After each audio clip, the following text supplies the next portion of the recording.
like that. Come on. And now we go to a Fox News alert. Russia launching its largest air attack on Ukraine ever with deadly results.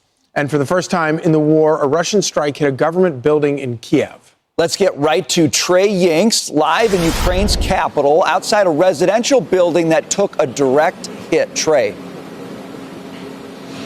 Yeah, guys, good morning. Overnight, Russia launched a massive drone attack against Ukraine, the largest since their invasion of Ukraine back in February of 2022. One of the buildings behind me was hit by those drones.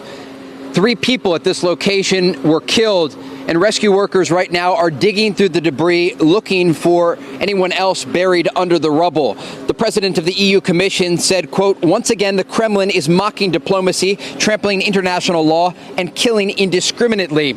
Many EU leaders have spoken out today, understanding that there was a key escalation overnight by the Russians. Not only did Russia target major civilian buildings in the capital of Kyiv, but they also targeted for the first time a government building, the Cabinet of Ministers building, and it was significantly damaged. Smoke was rising this morning from the Ukrainian skyline as rescue workers went into that building to try to determine what the extent of that damage was. But again, today, crews are in different areas across the Ukrainian capital, surveying the damage, looking for anyone else who is possibly buried under the rubble. And European leaders are calling out Russian leadership for this massive attack against their neighbor. Guys, back to you.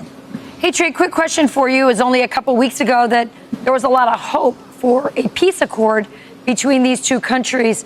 What do you think these attacks, what kind of impact will they have on President Trump and his efforts and sort of just the feeling of hope that we had, again, just a few weeks ago? We know that Russian President Vladimir Putin has tried to sell President Trump a false reality of what's actually happening on the ground here in Ukraine. It's been nearly 1,300 days of war following that Russian invasion of February of 2022. And just last month, Russian President Vladimir Putin flew to Alaska to meet with President Trump, and he appeared open to peace. But the reality on the ground is quite different. What Putin says and what he does are two different things. And following that meeting in Alaska, where President Trump was trying to reach a ceasefire deal, the Russians ramped up their attacks on Ukraine.